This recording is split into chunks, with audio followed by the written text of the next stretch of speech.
You're listening to Strange by Nature, your guide to the strange, weird, unbelievable, and improbable wonders of the natural world.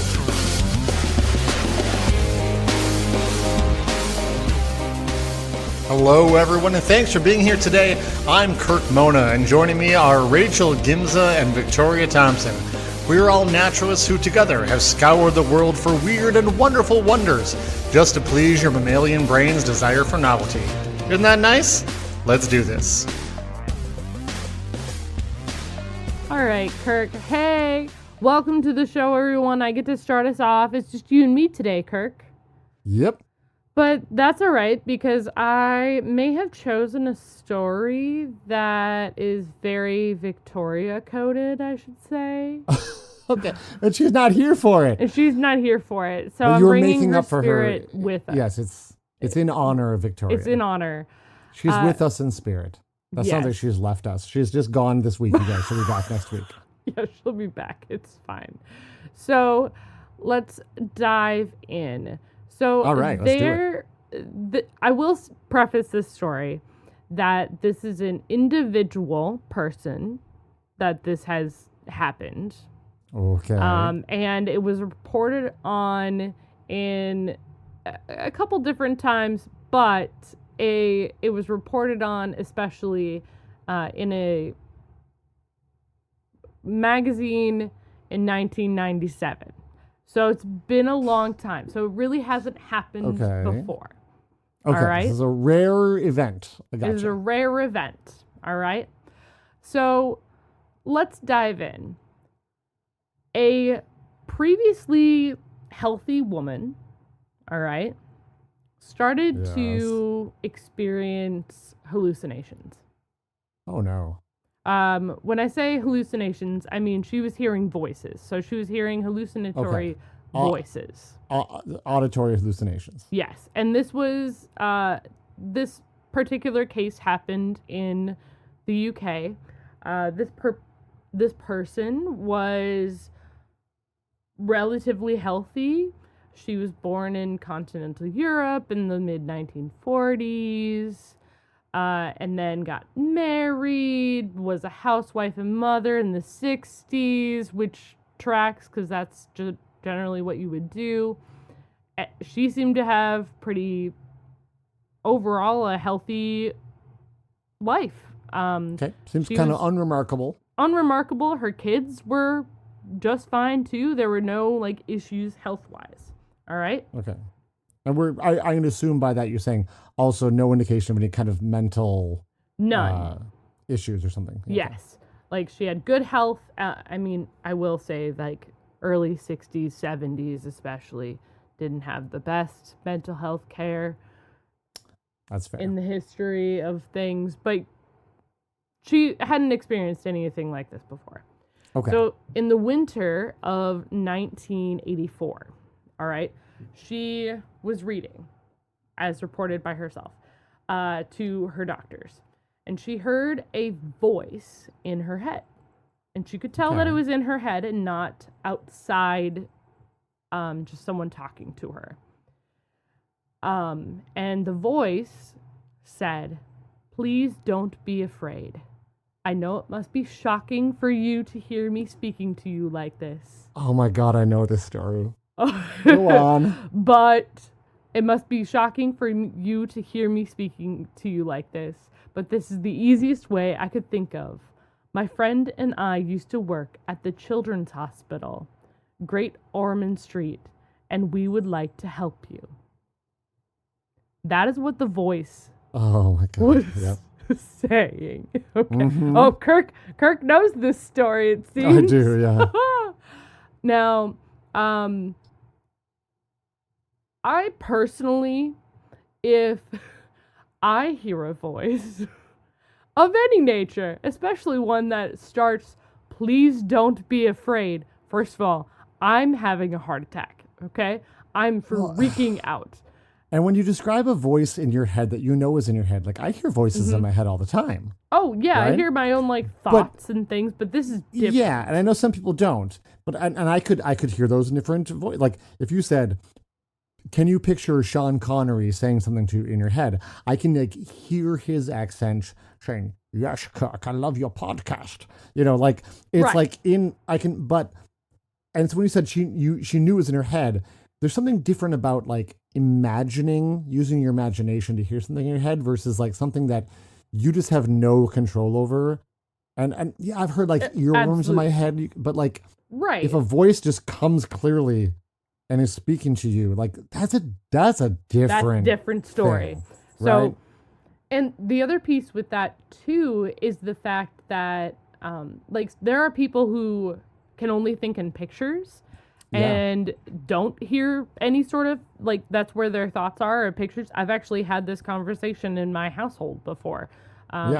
Where some people only of course we have. Of course we have, right? There's been some really strong debates actually in my household about some things that some of us can do and others can't. And Kirk, I'm bringing this up later. Anyway, people who have no internal monologue. Right, blows exactly. my mind. Right? I cannot understand that.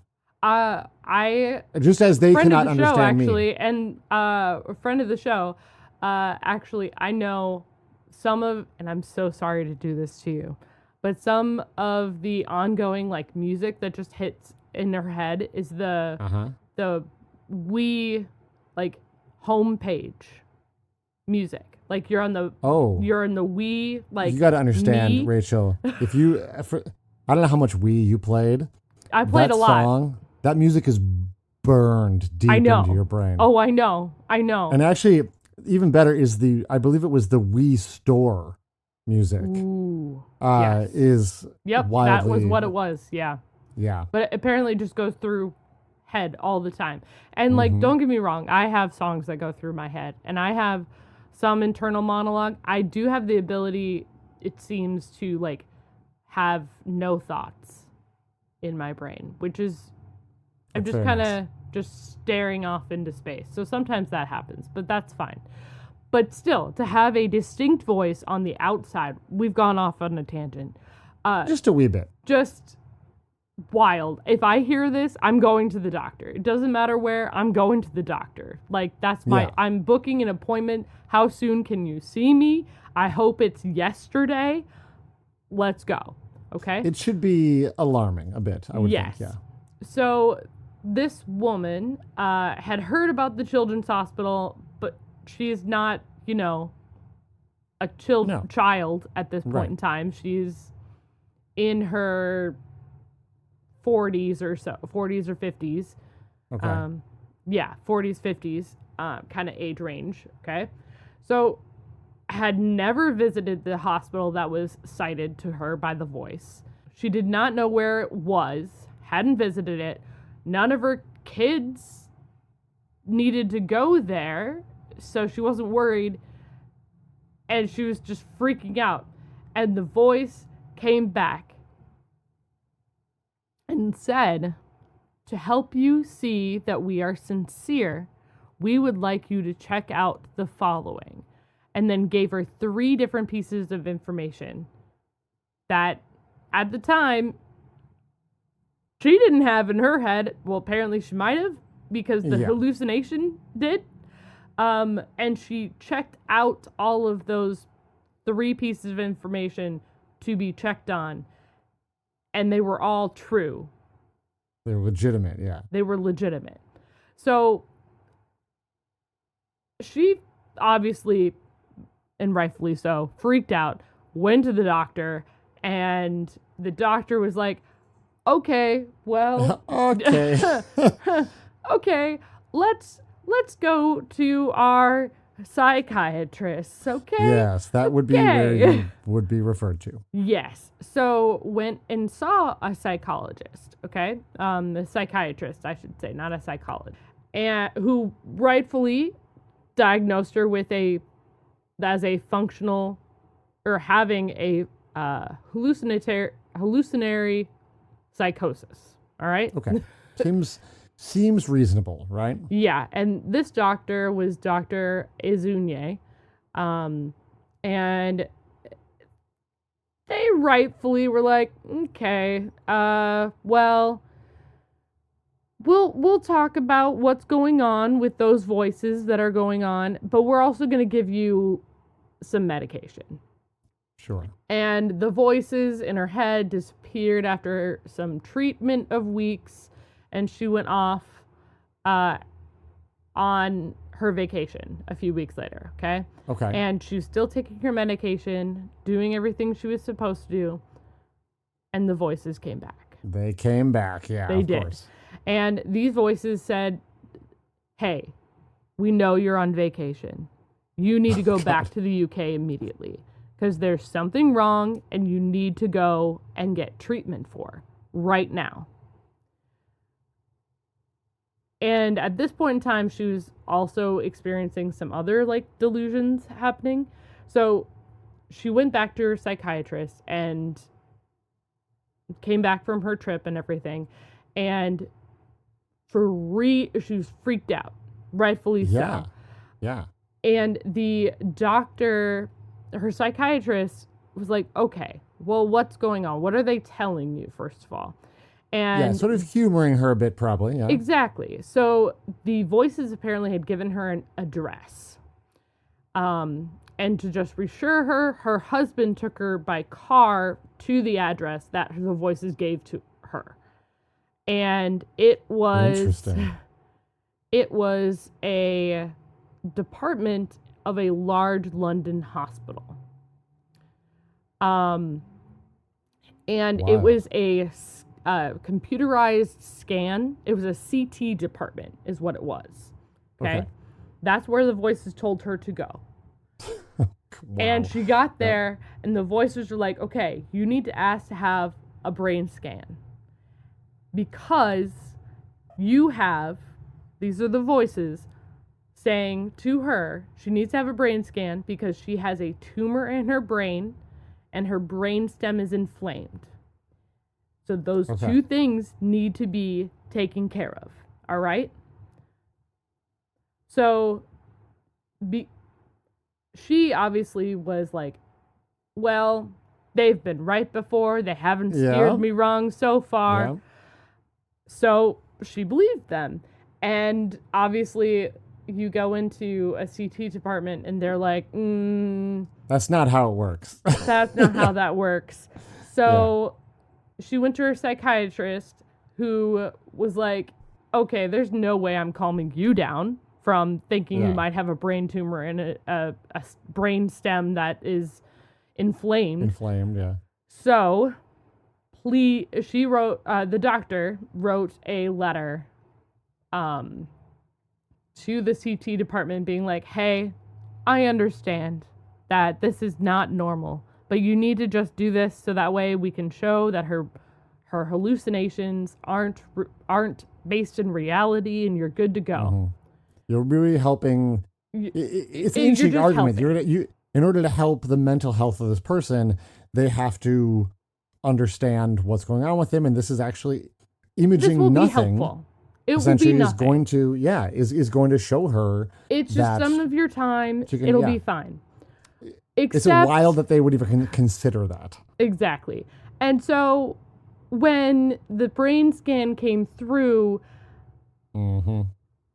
and by the way, she's not having any other like symptoms or headaches or anything that could suggest any sort of brain tumor, nothing. Yep. They originally were declined because there was no clinical justification. And then eventually they negotiated with the CT department and were like, okay, fine. So in April they do it, an initial scan. And that led to a repeat scan. With a month later with enhancement, finding that there was in fact a frontal lobe mass which extended through to the right side of her brain and looked to be a meningioma, which is a type of cancer, I guess. Gotcha. Okay. So then a neurosurgeon got involved, found out that there were no headaches or any other like deficits about any of this, and they immediately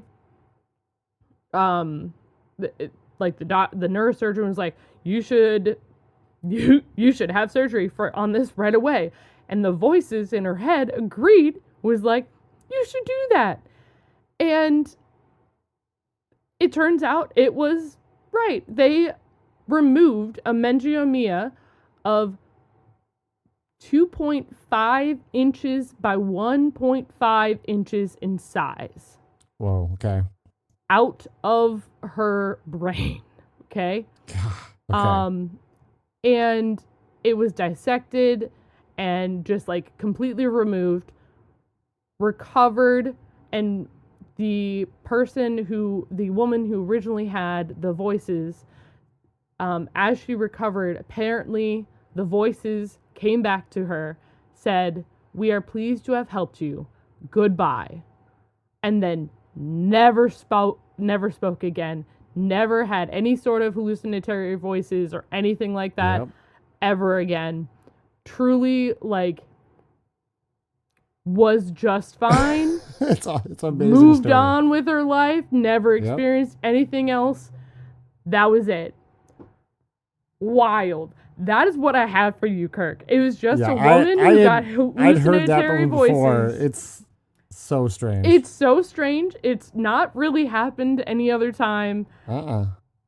No idea really what caused it in the first place. I think what's interesting to me about it, though, is that it's this idea of the subconscious, sort of, like I've known people who are like, gone to the doctor and just being like, something's wrong.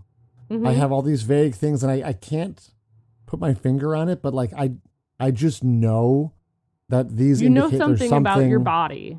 Yeah, right. Yeah. It's like this internal knowledge. You're like something is bigger here than just this one issue. And sometimes it's nothing, but often humans are right, and it's like, oh yeah, no, there is something bigger going on here. It could be something as simple as high blood pressure or something, right? But there's something that is making you just be able to feel that.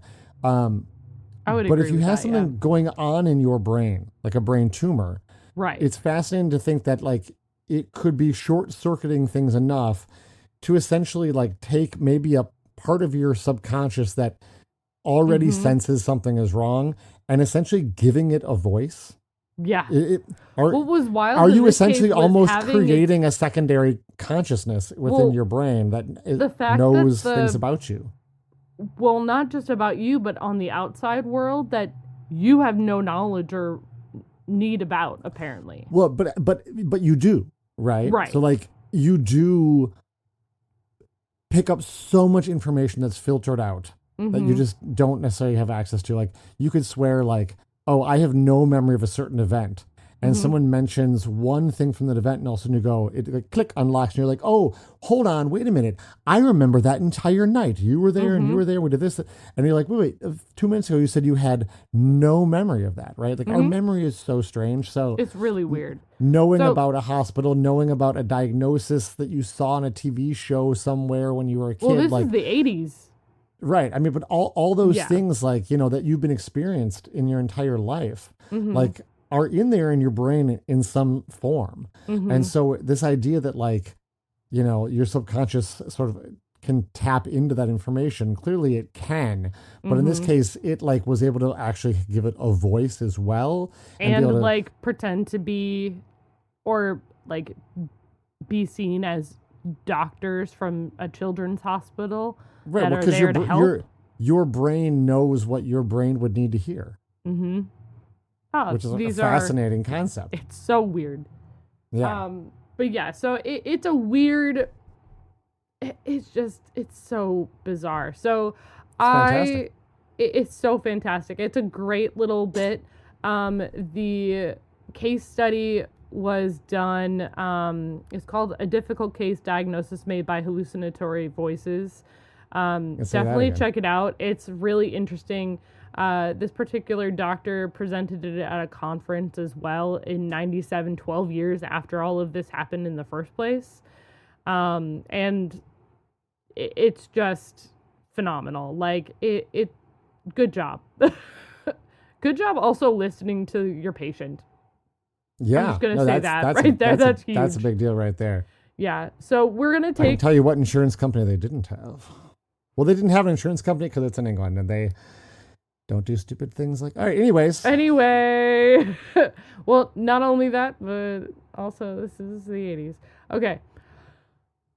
Anyway, we are going to take a quick break, and then Kirk, you got something for us? Oh, I sure do. Oh, I'm so excited. It's going to be so good.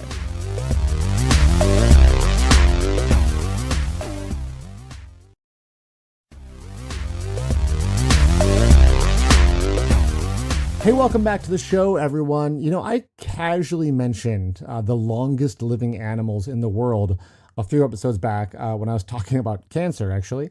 And I thought it'd be fun to look at the lifespans of different kinds of animals this week.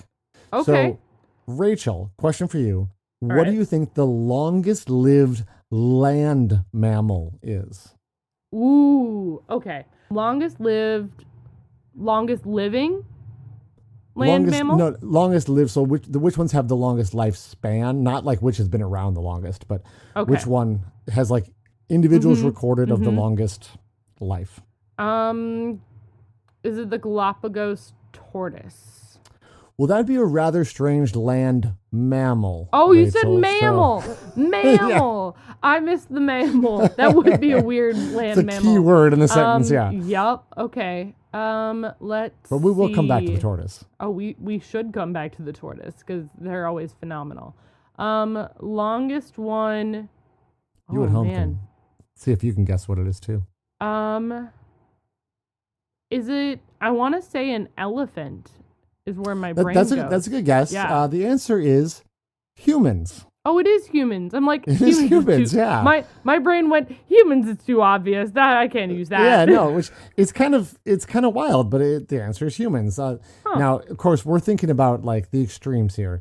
The longest lived human ever documented was Jeanne Calment, a woman from France who lived to the age of 122 years and 164 days.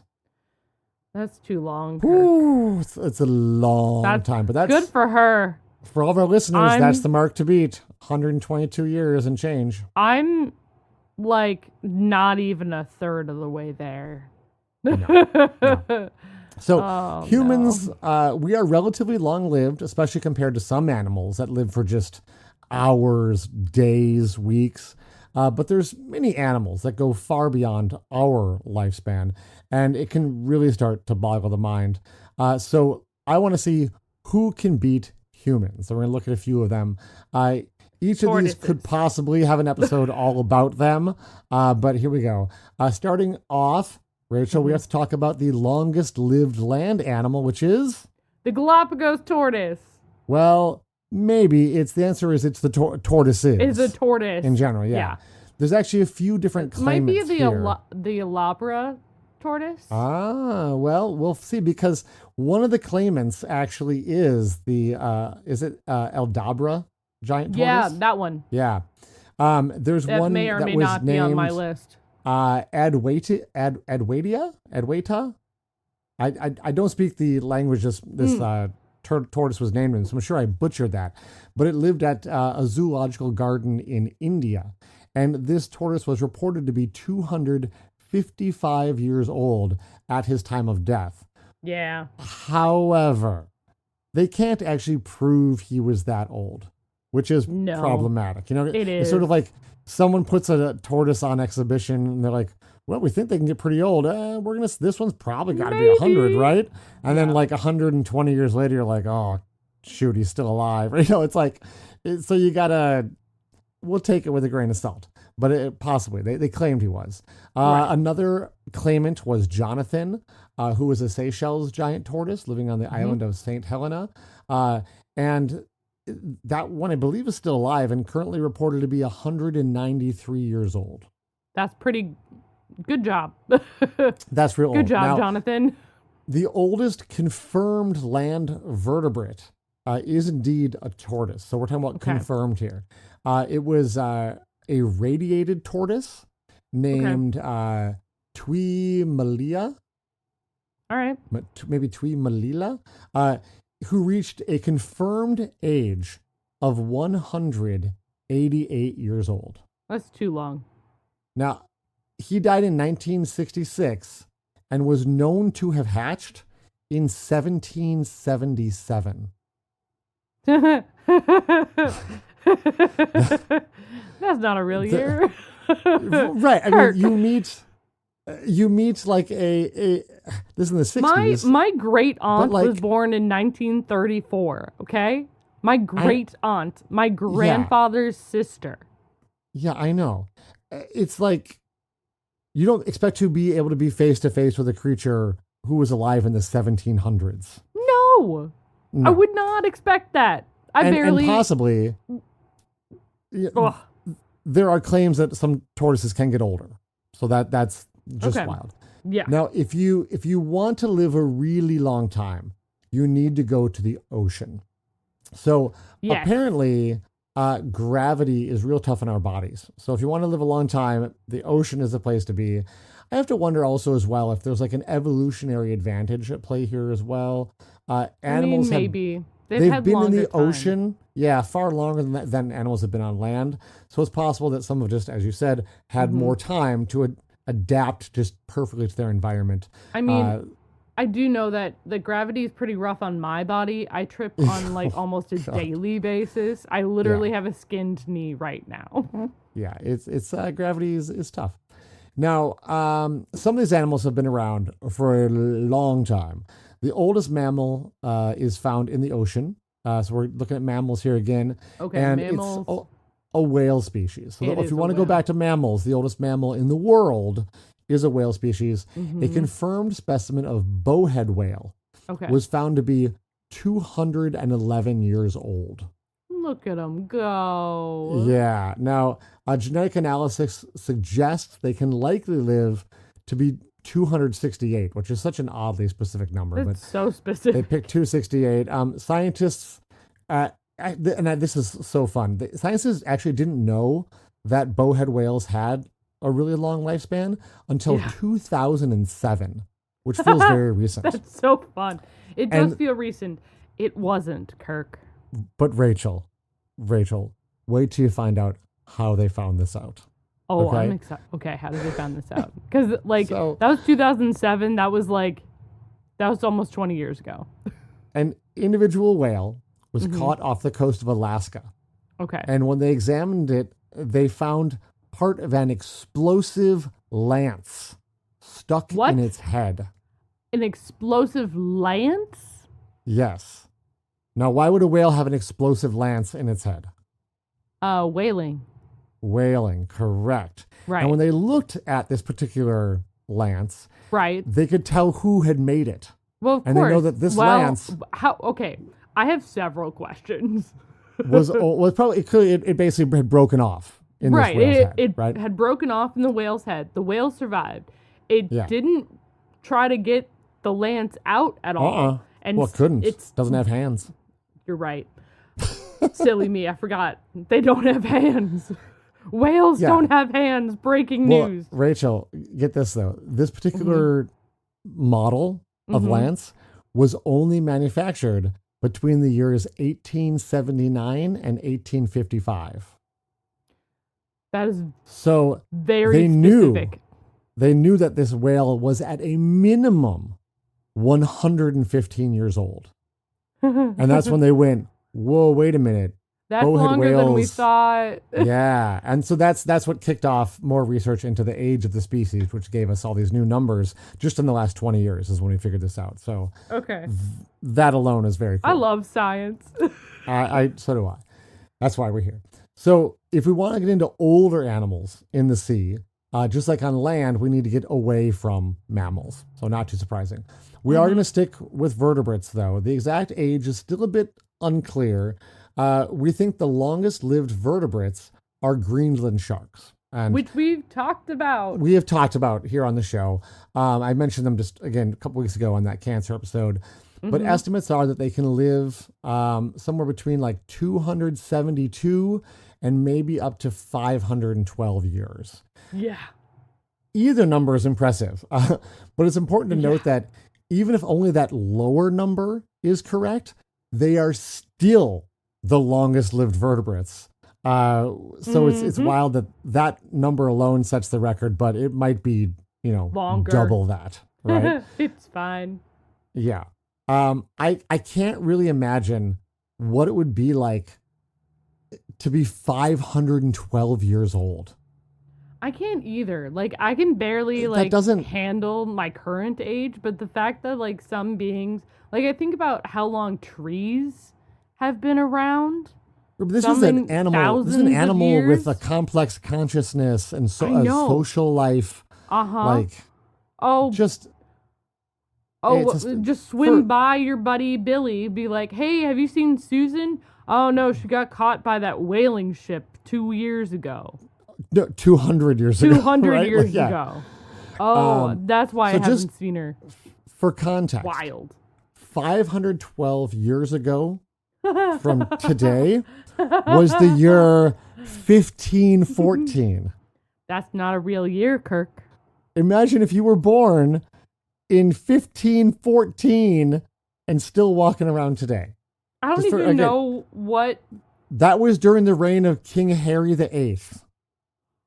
I would be in dead. England. Yeah. So I don't know. That was when what to make of England broke off from the Catholic Church. Yeah, it's wild. That's Elizabeth the First, man. It's a long time ago. That's so long ago. Now, if we can get away from vertebrates, we can get even older. And it turns out much, much older. Part of this is because animals get simpler when you're no longer a vertebrate. And if your body plan is simpler, there's essentially less to go wrong. So we're going to talk about black coral. Black coral can live a stupid long time. It is thought that they can reach to around 4,265 years old at the high end of the scale. Kirk. Yeah. 4,000? 265. Are you okay? No. You gonna make it? Well, no. This will hurt your brain more than to put that one in perspective, Rachel. How can you do? No. That's a pretty good estimate. Oh. That's a pretty good estimate for how many years ago humans invented the first systems of written language. I want to say some words that I cannot say on this podcast. All right, great. You can say that's them. What that makes me feel like. That is an insane. I'm sorry. Can you? No, I can't. No, we can't imagine. Look at this handy. Well, you're a coral, and maybe just say you have thought. Oh, they have some weird new writing system, and then you see the invention of computers. Yeah, and podcasts. Here's what I don't like about this little fact is that, to be fair, that's the age of the coral colony. Right. Right. This is like Pando all over again. Yeah, I'm not totally comfortable with it. I mean, in a lot of biology, a colony, especially of coral, is often considered one organism still, one single organism with many parts. It doesn't feel good to me to have the record be a colonial animal. Right, because it's I don't reset. Like that. They're clones, but they're also like sort of reset. It's that whole like thought about Theseus's ship, right? Exactly. You replace all the boards and the and the masts and things. Is it really the same boat? And that is exactly the analogy my wife brought up when we discussed this over dinner tonight. So it's phenomenal. So yeah, you know what? I don't love that this is would be the highest one. Right. Because they could just actually keep on going kind of forever like that. They actually they kind of hit that limit because they get so big they collapse under their own weight. Oh. And then are no longer one thing anymore. Like, right. You know what? I don't like a lot of things about that one. So good news is it's not the record. Of course it's We got something older. Why would it be the record? So I'm not going to sweat it too much. Here we go. If we want something that is more of an individual, don't worry, we have something older. I mentioned glass sponges in that cancer episode as well. You did. Yes, and it is thought that individual sponges can persist for 10 to 15,000 years. I'm leaving, Kirk. There's no reason for me to be here. 10 to 15,000 years? Yeah. Human, as we are currently, we were barely around. That was an eye blink. We are an eye blink. Well, there were barely people around where we live here, but people are a lot older than that. Well, yeah, but still, Orders I don't of care. magnitude older. We are a blink.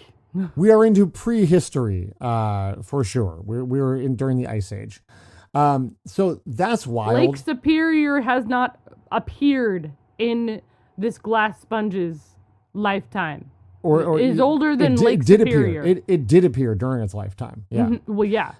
That's No. That is wild. That is wild. But you know what? So are sponges. We've touched on them a few times on the show.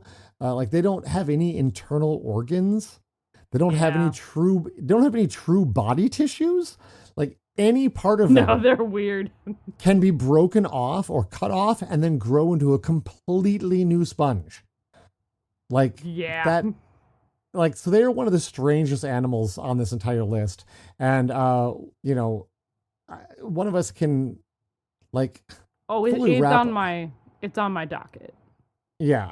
I think once one of us can fully wrap our heads around like how to even 10, encapsulate 15,000. how strange they are, that's when we'll like do an episode on it on the podcast. But like sometimes there's a topic where you're like, this is just so, I want to do such a good job explaining it that I'm not ready to explain it, because how to fully make people appreciate it in like a 10-minute segment is just, it's too much, you know? So we will come back to sponges and glass sponges.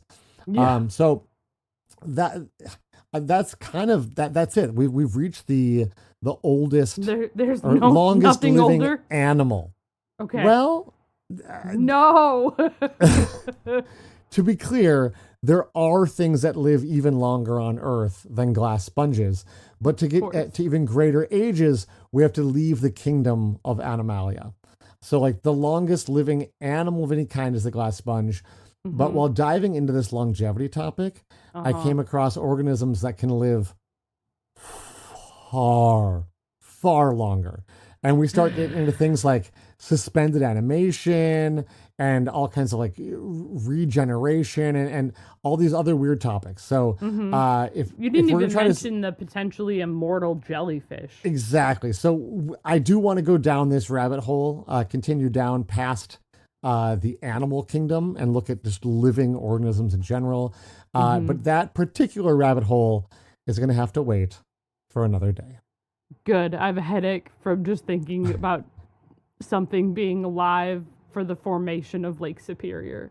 Yeah, that's and not just like a bacteria or something. An animal. An animal. And something that is classified as an animals were probably alive before Lake Superior was formed and are now still alive. And thriving. It's a brain breaker. It's a brain breaker for sure. I do have to say, the information I got, came from, I pulled a lot of great, numbers and stuff from numerous encyclopedia entries on Wikipedia. Also got information from the Australian Commonwealth Scientific and Industrial Research Organization and the Associated Press. Thank you, Kirk. That was awesome. You are welcome. Thank you to our listeners. My head hurts. Thanks. Well, you go lay down, and I think we all need to lay down. And just contemplate your own mortality, I guess. And we'll say goodbye. See y'all next week. Bye.